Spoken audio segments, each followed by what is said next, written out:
حضرت عمر سے مروی ہے رضی اللہ تعالیٰ عنہ۔ یہ پہلی روایت متفق علیہ تھی، بخاری اور مسلم دونوں میں موجود ہے۔ دوسری روایت صحیح مسلم کی ہے، حضرت عمر فرماتے ہیں قال قال رسول اللہ صلی اللہ علیہ وسلم ان اللہ یرفع بہذا الکتاب اقواما ویضع بہ آخرین، اللہ اب اس کتاب کے ذریعے قوموں کو اٹھائے گا اور اسی کو ترک کرنے کے باعث رسوا کر دے۔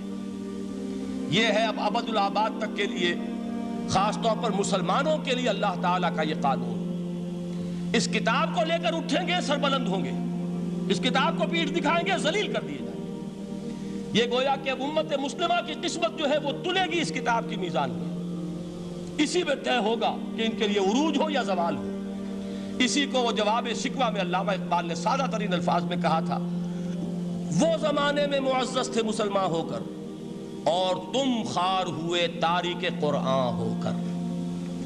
فارسی میں اسی کو مفہوم کو جو ادا کیا ہے جس خوبصورتی سے، اس کا تو جواب نہیں ہے کہ اے مسلمان خار از مہجوری قرآن شدی، تم جو ذلیل و خار ہو گئے ہو دنیا میں۔ ایک سوال شاعر نے کبھی کیا تھا نا، بڑا پیارا سوال تھا، ہے آج کیوں ذلیل کہ کل تک نہ تھی پسند، گستاخی فرشتہ ہماری جناب۔ بڑا پیارا سوال ہے، جواب علامہ اقبال دے رہے ہیں، خار از مہجوری قرآن شدی، قرآن سے لا تعلق ہونے کی بنیاد پر تم ذلیل و رسوا ہوئے ہو۔ شکوہ سنجے گردش دوراں شدی، گردش دوراں اور گردش فلک اور فلک ناہنجار اور فلک کج رفتار، اس کو خامخواہ گالیاں دے رہے ہو، اس کا خامخواہ شکوہ کر رہے ہو، شکایت کر رہے ہو، یہ تو اے باد صبائی ہما آوردہ دست، یہ تمہارے اپنے کرتوتوں کی سزا ہے جو تمہیں مل رہی ہے۔ تم نے قرآن کو پیٹھ دکھائی، تم ذلیل و رسوا کر دیا۔ خار از مہجوری قرآن شدی، شکوہ سنجے گردش دوراں شدی، اے جو شبنم بر زمیں افتندئی، در بغل داری کتاب زندئی، اے وہ قوم جو شبنم کی طرح زمین پر پڑی ہے، اغیار اسے پاؤں تلے روند رہے ہیں، جیسے آپ صبح کو سیر کرنے نکلتے ہیں، سبزے پر پڑی ہوئی شبنم اسے آپ روندتے ہیں اپنے قدموں تلے۔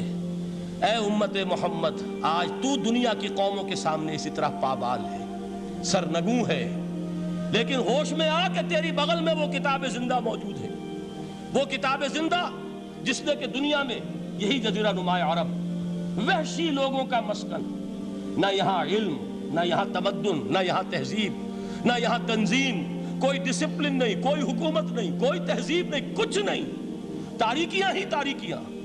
یہی کتاب تھی جس نے اسے منور کیا، یہی کتاب تھی جس نے دنیا کا امام بنایا، یہی کتاب تھی جس نے دنیا کا معلم بنایا، یہ کتاب تھی جس نے نئے نئے علوم ایجاد کرنے سکھائے، یہ کتاب تھی جس کی بدولت یہی عرب تھے جنہوں نے یونان کے فلسفے اور سائنس کو جو مر چکے تھے انہیں زندہ کیا، ان میں نئی چیزوں کا اضافہ کیا اور اسپین کی یونیورسٹیوں کے ذریعے سے یورپ تک دوبارہ پہنچا دیا۔ یہ وہ کتاب ہے، در بغل داری کتاب زندئی۔ اقبال نے کیسے کیسے شکوے کہے ہیں، اسی قرآن میں ہے اب ترک جہاں کی تعلیم، جس نے مومن کو بنایا مہو پرویں کا امیر۔ اس قرآن کو لے کر مسلمان نکلا ہے، ایک ہاتھ میں قرآن، ایک میں تلوار۔ برا نہ مانیے، تلوار کا نام بھی آپ اپولوجیٹک انداز میں نہ لیا کریں۔ انقلاب کی تکمیل تلوار سے ہوتی ہے، انقلاب کی تمہید کسی کتاب سے ہوتی ہے، اچھی طرح جان لیجیے۔ کبھی انقلاب صرف کتاب سے نہیں آیا، کتاب سے ذہن بدلتے ہیں، کتاب سے فکر بدلتی ہے، کتاب سے سوچ بدلتی ہے، کتاب سے ایک جماعت تیار ہوتی ہے، ایک قوت تیار ہوتی ہے۔ وہ 313 جو میدان بدر میں تھے وہ قرآن کا اعجاز کا ظہور تھے، لیکن ان کے ہاتھوں میں تلوار آئی ہے، ہم اسے ڈینائی نہیں کریں گے کہ در حقیقت انقلاب محمدی کی تکمیل میں یقیناً تلوار کا حصہ۔ لیکن یہ تلوار ہاتھ میں لینے والے آتے کہاں سے اگر قرآن کے ذریعے سے محمد الرسول اللہ نے وہ جماعت تیار نہ کی ہوتی؟ وہ کام کیا ہے، یتلو علیہم آیاتہ ویزکیہم ویعلمہم الکتاب والحکمہ، وہ سارا عمل قرآن کے گرد گھوم رہا جس سے وہ جماعت تیار ہوئی۔ اور پھر اقبال نے اس کو بھی 2 جملوں کے اندر ادا کر دیا، ایک شعر کے 2 مصرے، با نشہ درویشی در ساز و دمادم زن، جو پختہ شوی خدرا بر سلطنت جم زن۔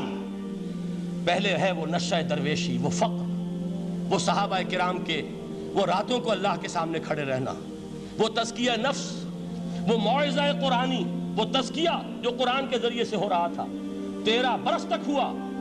اب جب ایک جماعت تیار ہو گئی, ایک قوت وجود میں آئی, تو اب اس قوت کو محمد رسول اللہ نے باطل کے نظام پر دے مارا, ٹکرایا.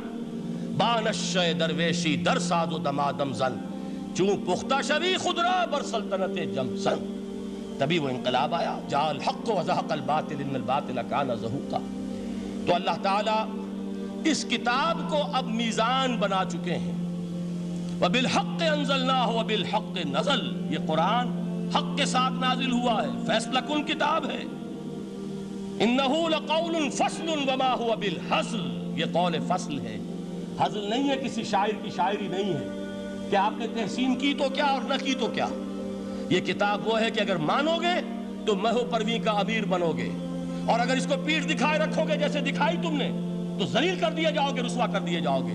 جیسے کہ آج کم سے کم 300 برس سے پوری دنیا میں مسلمان ذلیل اور خوار ہیں. خار از محجوری قرآن شدی, شکوہ سنجے گردش دوران شدی, اے چو شبنم بر زمین افتندئی در بغل داری کتاب زندئی.